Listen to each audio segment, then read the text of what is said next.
Merci, Monsieur le Président, honorable assesseur. Monsieur Ba, bonjour. Bonjour. Alors, beaucoup de questions vous ont été posées. Je vais donc me faire violence de ne pas les répéter, au risque d'être embêtant. Alors, j'ai retenu ici que des religieux étaient venus la veille du 28 chez feu Jean-Marie Doré dans le but de vous dissuader d'aller tenir ce meeting. À ma connaissance, c'est le jour même, le 28, aux alentours certainement de 10h, 11h, que les religieux devraient trouver le doyen Jean-Marie Doré et un autre responsable à son domicile pour discuter éventuellement de la suite à réserver à la situation qui se présentait à ce moment-là. D'accord. Donc, alors, est-ce que cette rencontre a eu lieu entre les religieux et Feu Oui, Jean-Marie? cette rencontre avait eu lieu. D'accord. Et c'est cela qui avait motivé M. Jean-Marie Doré, tout heureux d'aller vers le stade, mais il n'a pas pu réellement parvenir à la tribune et il a été intercepté et agressé. Ils étaient venus, ils étaient envoyés par qui? Ils venaient de la part de qui, ces religieux? Bon, je pense qu'ils venaient dans le cadre de la médiation traditionnelle qui sied aux autorités morales et religieuses. D'accord. Mais ils avaient certainement une certaine écoute auprès du CNDD. D'accord. Est-ce que il vous a été rapporté ou est-ce que vous aviez appris d'une quelconque manière qu'ils avaient ou qu'ils s'étaient investis à ce qu'il n'y ait pas de manifestation de soutien de la candidature du président Dadis? Et je n'ai pas une information dans ce sens. D'accord.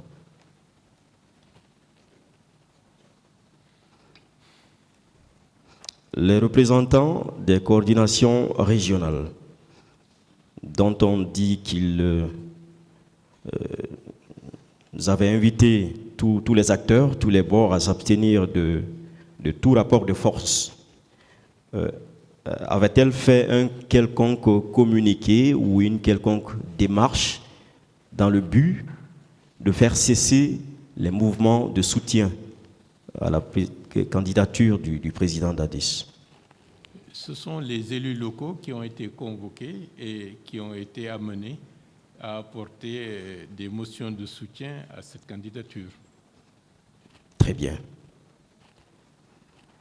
Cela sous le regard des religieux, n'est-ce pas? Je ne peux pas être affirmatif puisque... Oui, on constatait, on voyait des choses qui se passaient. Cela sous le regard des représentants des coordinations régionales. Bon, oui, puisque en tant que citoyens, ils étaient aussi au courant de ce qui se passait, sans pour autant être un acteur direct de ce qui était en train d'être engagé. Bien, mais eux, ils n'ont entrepris aucune démarche pour faire cesser ces mouvements de soutien. En tout cas, à votre connaissance. À ma connaissance, non. Mais moi non plus. Mais je pense que leurs compétences et leur niveau d'influence certainement ne permettaient pas qu'ils soient en capacité de le faire sans pour autant avoir l'aval des autorités et du pays. Bien. Alors, pourquoi est-ce que c'est vous, force vive, qu'on cherchait à dissuader de manifester à votre tour? Puisque même la veille, je vous donne l'information, peut-être que vous aviez même suivi Touma, qui a soutenu à l'audience ici, ou en tout cas qui a informé à l'audience ici, que la veille du 28, soit le 27, il a présidé, lui et Marcel, un mouvement de soutien au camp Alpha Yaya, donc à la présidence. Bon, ça confirme la thèse que tout un processus était engagé pour faire valider cette candidature. Alors pourquoi est-ce que c'est vous que les leaders religieux, les représentants des coordinations régionales et tous les autres acteurs qui n'étaient pas des forces vives, pourquoi tout ce beau monde s'investissait à ce que vous, forces vives, vous ne manifestiez pas à votre tour? À ma connaissance, toutes ces forces ne se sont pas impliquées dans ce cadre. Elles ont été à leur corps défendant, soit spectatrices ou même parfois victimes. Bien. Donc, d'une manière ou d'une autre, on ne voulait pas que vous manifestiez, que les forces vives manifestent, ou en tout cas tiennent leur meeting. En fait, tout ce qui pouvait contrecarrer la dynamique officiellement admise devrait être soit étouffé, soit détourné, soit d'une manière ou d'une autre culpabilisé. Bien. Alors, avec toute cette démarche des leaders religieux et de certains représentants des coordinations régionales, est-ce que vous avez été surpris d'apprendre qu'une réunion a été tenue par le CNDD la veille? Non, ce n'est pas surprenant. Ce n'est pas surprenant. Bien. Alors, du contenu des échanges entre le président d'Addis et M. Sidya Touré, est-ce que vous avez pu retenir des choses relayées par M. Sidya? Parce que j'imagine qu'il a dû vous faire un compte-rendu. Il nous a fait part de cette conversation sans pour autant que ce soit... Bon, bien entendu, c'est un compte-rendu, mais c'était relaté. Et puis, bon, puisque déjà on était dans le cadre de la manifestation proprement dite, c'était sans objet. D'accord. Alors, le 28 septembre, vous étiez chez Feu Jean-Marie comme convenu. Oui. C'est de là que vous aviez quitté pour le stade. Oui. Alors, chemin faisant, vous avez croisé des forces de défense, ou en tout cas des hommes en uniforme. Nous avons été interceptés. Bien. Par le colonel Tchebourou et ses hommes. Et ses hommes. Bien. Ils étaient au nombre une dizaine? Il m'est impossible de le dire parce que je ne les ai pas dénombrés. D'accord. Je pose la question parce qu'il nous disait que lui, il était de passage, il partait chez lui, en fait, et qu'il n'était qu'avec son chauffeur et son garde du corps.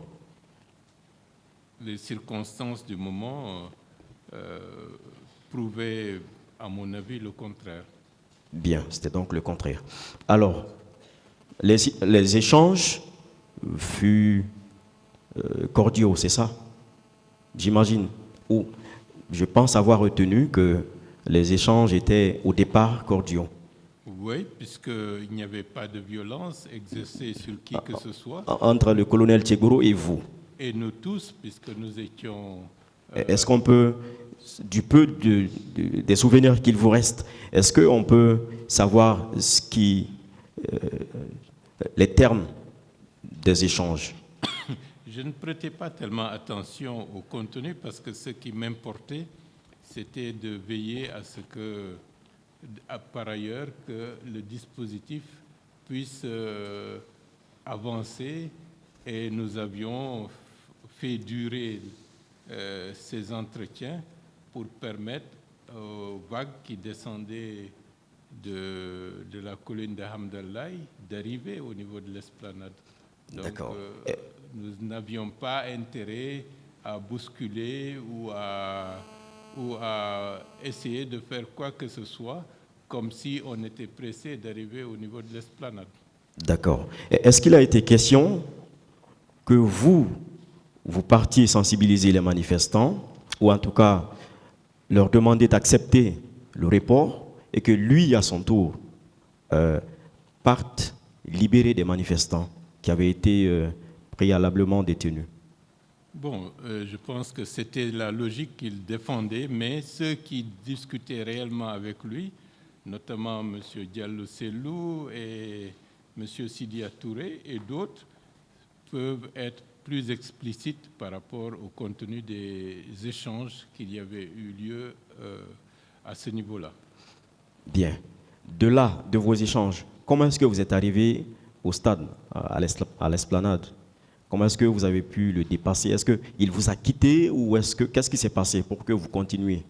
C'est l'arrivée des manifestants qui déferlaient, c'est cela qui a fait sauter, disons, qui a libéré la voie. Et de ce point de vue, malheureusement, il y a eu des jets de pierre et ça pouvait atteindre n'importe qui, que ce soit des éléments des forces de l'ordre ou des manifestants. Mais nous nous sommes tous dirigés vers l'esplanade sans ordre et chacun à l'allure de ses capacités physiques. D'accord. Donc c'est l'arrivée de cette vague de manifestants qui a dégagé la voie. Donc ça veut dire que, ou est-ce que ça veut dire que la voie était bloquée? Vous ne pouviez pas passer quand le colonel Tchegoro était venu, était arrivé avec ses hommes? Si ma mémoire est bonne, il y avait des troupes ou des forces du CMIS qui étaient aussi à ce niveau-là pour barrer le passage. Bien. Mais je ne suis pas tellement avec des souvenirs qui peuvent être évanescents. Je pense qu'il y avait des éléments du CMS aussi à côté. Bien, d'accord. Est-ce qu'on peut déduire que ce n'était vraiment pas un dialogue en tant que tel? Est-ce que c'était un dialogue à force égale? Non, pas du tout. C'était des injonctions et de l'autre côté, une détermination. Très bien. Alors, donc, la foule, cette vague de foule a fait que la voie a pu être dégagée. Et vous êtes arrivé à l'esplanade du palais, du stade, j'allais dire. Bien. Alors, dans le stade,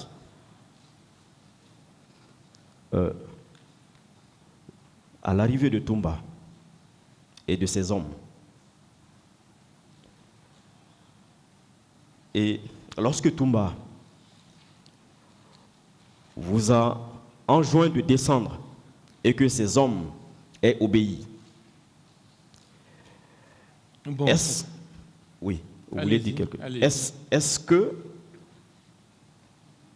ces hommes vous ont suivi avec lui, Toumba? Ou en tout cas, ceux des leaders qui ont suivi Toumba étaient aussi suivis par quelques-uns de ces bérets rouges?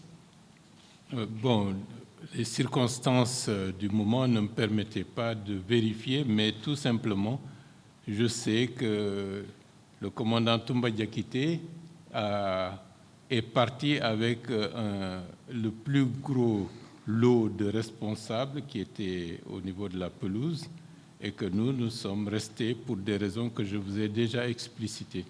Bien. Est-ce que vous avez remarqué que certains bérets rouges le suivaient avec ce lot, puisque il était avec un lot important de leaders? Il y avait un tohu-bohu au niveau du stade, donc il fallait, j'imagine, un maximum de sécurité, si c'était pour les sécuriser, bien entendu. Donc, est-ce qu'il a été, vous avez remarqué qu'il était suivi par quelques-uns de ces hommes? En toute franchise, mes préoccupations étaient ailleurs. Oui, je comprends. D'accord.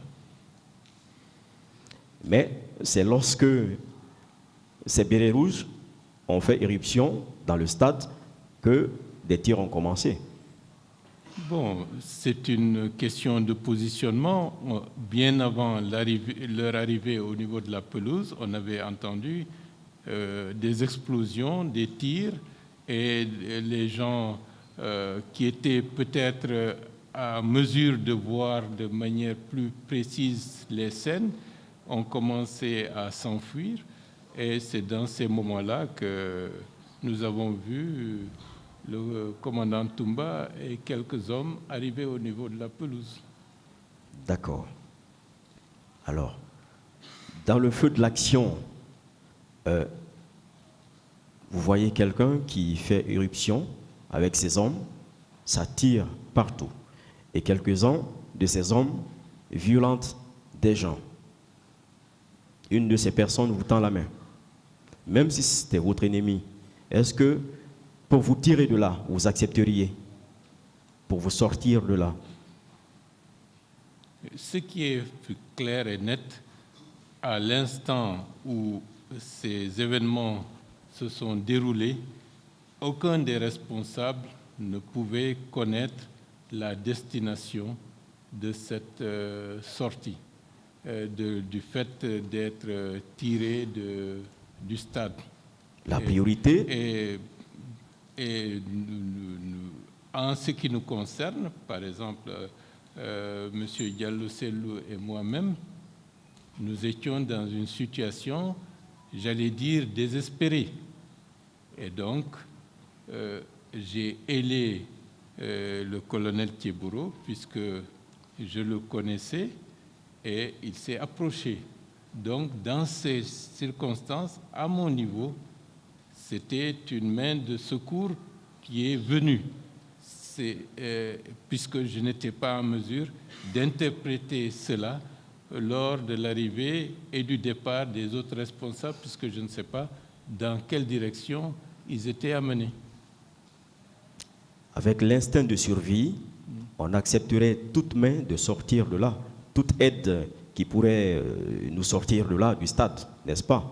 Parce que, vu les circonstances, et nous étions poursuivis, nous recevions des coups, et l'arrivée du colonel a été le facteur qui a arrêté les agresseurs à nous donner des coups. Et Bien. cette prise en charge, de manière claire et nette, c'était pratiquement une main de secours, sans pour autant juger de ce qui est fait par ailleurs. Évidemment. Évidemment. Parce que sinon, on n'aurait pas pu sortir du Évidemment. Et donc, pour vous, pour cet acte isolement pris, on vous a sauvé la vie. C'est une réalité. Bien. Et n'importe qui le verrait sous cet angle, de cet œil-là, pour cet acte isolement pris. Oui, isolement pris, c'est une réalité. Et comme je l'ai dit, certainement, d'autres ont pu bénéficier de la part d'autres éléments des forces de l'ordre, des mains de secours. Peut-être qu'on n'en parle pas, peut-être parce qu'il y a un privilège en ce qui nous concerne qu'on parle de nous. Bien. Est-ce que vous vous êtes posé la question de savoir, est-ce que vous avez été curieux de savoir, mais pourquoi est-ce que et Toumba et Thiebouro se préoccupent de nous tirer de là, nous leaders politiques, je veux dire par après? Le premier acte, le fait d'amener le plus gros lot des leaders peut être jugé d'une certaine manière. Le second acte, je dois dire, ce sont des circonstances exceptionnelles qui ont permis d'apercevoir le colonel Thiebouro, de le héler et qu'il se rapproche vers nous et qu'il nous ait pris en charge. En dehors de ça, je ne ferai pas de jugement. Bien. Alors, sur le trajet du stade vers la clinique Ambroise Paré, est-ce que le colonel Thiebouro s'est adressé à vous? Est-ce qu'il y avait une communication dans la voiture? Ce n'était pas le lieu avec nos blessures et la situation, sans pour autant savoir où est-ce que nous allions. J'allais poser la question. Est-ce que vous aviez posé la question de savoir où est-ce que vous partiez? Je n'ai pas posé la question. Mais il n'y avait aucune communication dans la voiture. Bon, c'était un silence. Les événements et la situation exceptionnelle dans laquelle ce qu'on a vu n'amenait pas à être bavard en ces circonstances. Le colonel Tchegoro, il ne communiquait pas au téléphone. Par exemple, est-ce qu'il a eu à appeler des gens pour préparer la clinique Ambroise Paré, parce que c'est vers là qu'il se dirigeait? Je ne l'ai pas vu ou je ne me souviens pas qu'il ait téléphoné à qui que ce soit. La seule chose, lorsqu'on est arrivé au niveau de Donka, puisqu'on était dans sa Jeep, c'est lui qui conduisait, nous avons rencontré un long convoi de véhicules de toute la hiérarchie policière du pays qui allaient vers le stade. Et ils se sont arrêtés, ils ont échangé, ils ont vu la situation qui prévalait dans la Jeep. Bon, ça a duré 2 minutes, 3 minutes, je ne sais plus. C'est par la suite que nous avons continué et le cortège s'est dirigé vers le stade. D'accord. Puisque vous étiez aux environs de Donka, ou en tout cas vous aviez dépassé Donka pour la ville, au niveau de la clinique Ambroise Paré, est-ce que vous ne vous êtes pas posé la question de savoir pourquoi est-ce qu'on ne nous admettrait pas à Donka ici? Comme je vous l'ai dit, on ne savait pas et je ne me posais pas la question, je me fiais. On était entre les mains de Dieu et le reste, ce n'était pas le moment de se poser la question. D'accord. À la clinique Ambroise Paré, lorsque vous êtes arrivé, qui est-ce que vous avez trouvé? Est-ce que vous avez trouvé le commandant Toumba ou d'autres hommes armés? Je n'ai vu personne, puisque c'est comme ça qu'il faut le dire, à l'intérieur de la clinique, et je n'ai pas fait attention s'il y avait d'autres véhicules stationnés aux abords de la clinique Ambroise. Mais nous étions, à ce moment-là, les seuls responsables des forces vives qui étaient au niveau de la clinique, puisqu'on a eu le temps de descendre et que les médecins ont commencé à s'affairer sur El Asselou, mais pratiquement dans les quelques secondes, l'arrivée de 2 agents, comme je l'ai dit, a stoppé le tout avec cette injonction de nous faire sortir de la clinique au risque de jeter une grenade si les médecins ne s'exécutaient pas. D'accord. Donc, ils sont arrivés 4 à 5 minutes ou quelques secondes, vous disiez? Bon, c'est difficile de... D'accord. Mais c'était presque comme... D'accord. On a eu le temps de descendre du véhicule, que les médecins ont amené le brancard, ils ont cherché une salle. Donc, cela veut dire que ce n'est pas effectivement au même moment, mais c'est au moment où ils essayaient de trouver une salle pour amener celui qui était le plus en mauvais état que nous. C'est à ce moment-là que les 2 agents se sont présentés. Est-ce que vous vous étiez senti suivi jusqu'à la clinique Ambroise Paré? Non, il n'y avait rien. C'était un silence de mort. Tout était vide. D'accord. D'accord. À votre sortie de la clinique, à la déventure, est-ce que vous avez constaté des militaires, un impressionnant dispositif, ou en tout cas des militaires, en dehors des 2 personnes qui étaient rentrées? Je n'ai pas fait attention par rapport à ça. L'objet, on est remonté dans le véhicule et le colonel Tchegoro a repris la direction vers la ville. Le reste, je ne me souviens pas, je ne prêtais pas attention à ce qui se passait autour de moi. Mais je sais qu'on n'étions pas suivis et que, puisqu'il n'y avait pratiquement aucun véhicule qui circulait. D'accord. En fait, je le demande parce que le commandant Toumba lui-même a soutenu ici avoir été à la clinique Ambroise Paré et être témoin de cette menace de la part de ces 2 personnes qui voulaient découpiller la grenade. A priori... Donc j'imagine que c'était en la présence de vous tous. Non, peut-être est-ce que ce ne sont pas 2 scènes totalement différentes qui sont relatés Possible. par l'un et par l'autre. Possible. D'accord. Alors,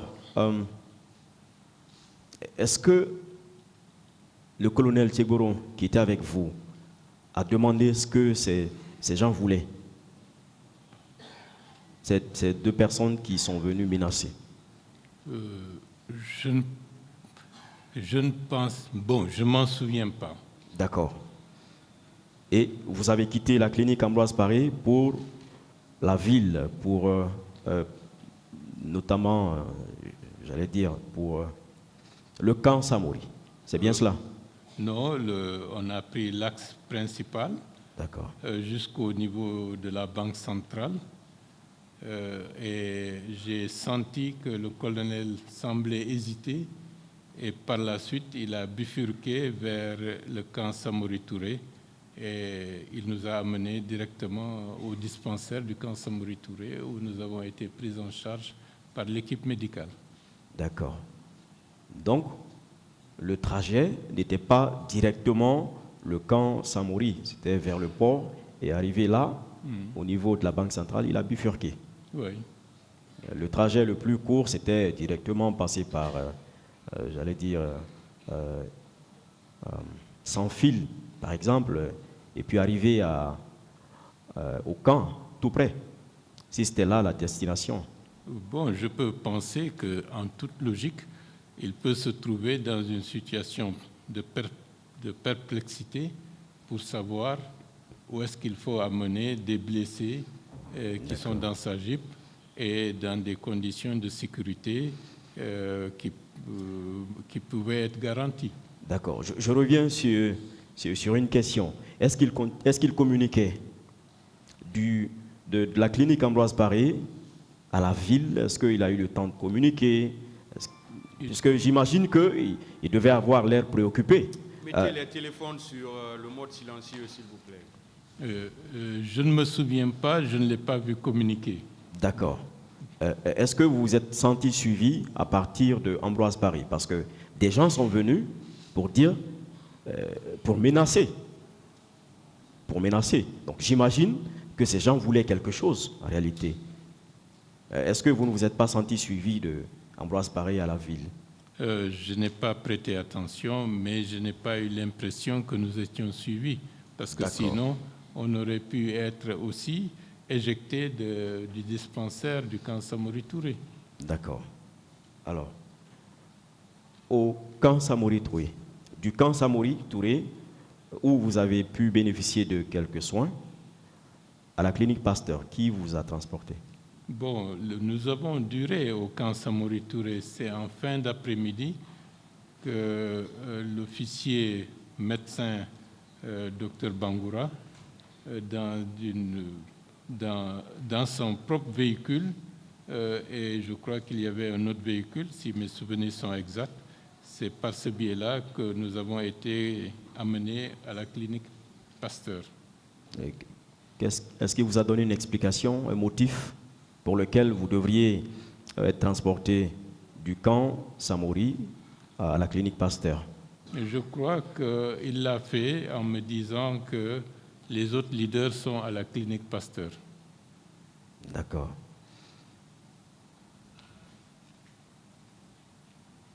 D'accord. Alors, à la clinique Pasteur, vous avez trouvé les autres leaders, c'est bien cela? Oui.